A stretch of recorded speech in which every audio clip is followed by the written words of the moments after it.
Salam alaikum, bonjour. Je reviens vers vous avec une deuxième vidéo, maintenant que j'ai eu le temps avec la première de lancer quelques questions et propositions, d'avoir eu un feedback. Donc cette vidéo, elle va concerner un sujet à mon avis qui va prendre de l'ampleur au fur et à mesure. Malheureusement, je pense que le confinement va être une mesure qui va s'étendre à travers le pays et sûrement pour durer. C'est la question des déchets. Et pourquoi précisément je fais cette vidéo? C'est vraiment pour notre santé, mais aussi et surtout pour penser à tous ces gens de l'ombre qui travaillent qui travaillent et qui vont travailler de plus en plus à ce que notre confinement se passe dans de bonnes conditions, et notamment sanitaires. Je veux parler des éboueurs, mais j'aimerais aussi évoquer le cas des chiffonniers et sûrement des SDF, voilà, tous les gens qui sont en relation, en contact régulier avec nos poubelles. C'est pour cela que j'ai décidé maintenant, après justement consultation, de vous faire quelques propositions simples, claires, je pense. La première, on va revenir à l'histoire des bavettes et des gants. Il est important donc de comprendre qu'en Algérie, il n'y a aucun moyen de les recycler apparemment. Donc, et qu'aussi, il ne faut surtout pas les jeter n'importe où, les laisser traîner n'importe où. Et qu'il est important, je pense, que chacun veille à leur décontamination à son échelle. C'est-à-dire que je pense qu'une fois usagés, ce qu'on m'a proposé, je pense que c'est une bonne idée, c'est de les laisser baigner dans un bain d'eau et d'alcool, ou il y en a d'autres qui parlent de les incinérer. El Mouhim, chacun doit trouver un moyen pour les décontaminer, pour les traiter, et après, donc ceux qui ne les auront pas incinérés, l'idée, ça serait de les mettre vraiment dans des sacs à part, vraiment différenciés des autres déchets.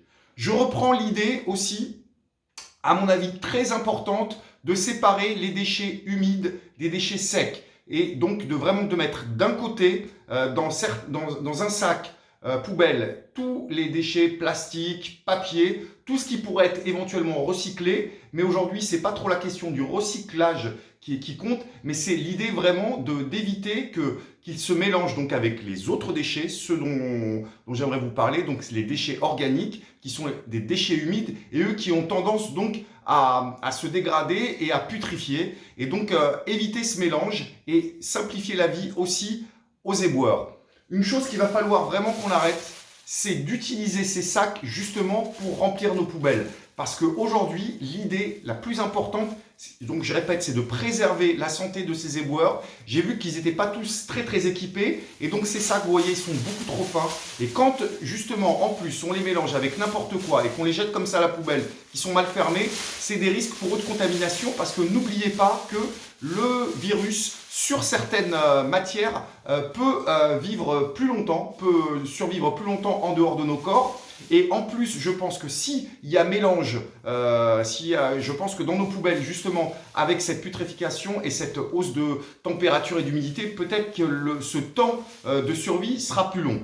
Alors, donc, on évite ces sacs, et je vous conseille donc, voilà, d'utiliser des sacs plus épais, voilà, et vraiment des sacs qu'on peut fermer. Il y a plus épais que ça, je pense que le plus épais qui seront utilisés sera le mieux justement pour les préserver. Et je répète, séparez bien les déchets organiques des déchets solides. Une autre chose donc du coup, pour limiter ces sacs en plastique qu'on a l'habitude d'utiliser, plus que jamais, je vous répète, parce que la gestion des déchets, elle risque d'être perturbée, même leur collecte, leur traitement, il va falloir essayer de limiter au maximum ces déchets. Donc là, plus que jamais, revenir à donc des contenants qui ne sont pas à usage unique. Il faut vraiment essayer au maximum d'éviter donc de récolter ces sacs, parce que maintenant ils vont nous être vraiment pas d'une grande utilité, et il y a des risques aussi, je pense, de contamination avec ces sacs.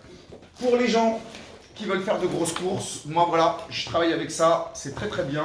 Sac à dos, ça fait faire du sport en même temps, et toujours ça évite de prendre beaucoup de contenants. Pour la question de l'eau, alors c'est vrai qu'il y a beaucoup de gens qui peuvent boire l'eau du robinet, mais il y a des gens comme moi qui ont des problèmes de calcul rénaux et qui sont vraiment contraints à boire de l'eau de source. L'idée, je pense, c'est de réduire une fois de plus la quantité des déchets, et c'est pour ça que moi je vous conseille de choisir les contenants les plus grands pour l'eau, d'éviter les petites bouteilles, les bouteilles d'1 litre, 1 litre et demi. Essayez aussi tous ces déchets plastiques, carton et tout, au maximum vous aussi de les décontaminer avant de les jeter. Donc ça c'est très important. Et je pense, il y a une idée qui a été soulevée dans un groupe justement de logistique sur la gestion donc de cette crise. Je pense qu'à très long terme, enfin à moyen terme, si on voudra limiter aussi ces déchets, tous les gens qui ont un jardin ou qui ont la possibilité de composter, donc de composter leurs déchets organiques ou de les enterrer, je pense qu'il faudra peut-être veiller à un moment justement pour réduire cette quantité dans nos poubelles, d'avoir ce geste en fait. Et ça permettra vraiment, souvenez-vous que nos poubelles, c'est 60% de déchets organiques. Alors, je dis pas qu'on pourrait forcément composter tout, mais tout le monde n'a pas cette possibilité. Mais il y a même aussi la possibilité de le faire avec, de faire des composteurs d'appartements. Voilà, c'est peut-être un petit peu compliqué. Tout le monde n'est pas habitué à le faire, mais ça pourrait nous rendre un grand service. Donc voilà, j'en ai fini pour cette vidéo. Elle est, j'espère, beaucoup plus courte que l'autre, beaucoup plus claire. En tout cas, c'est plus clair dans ma tête.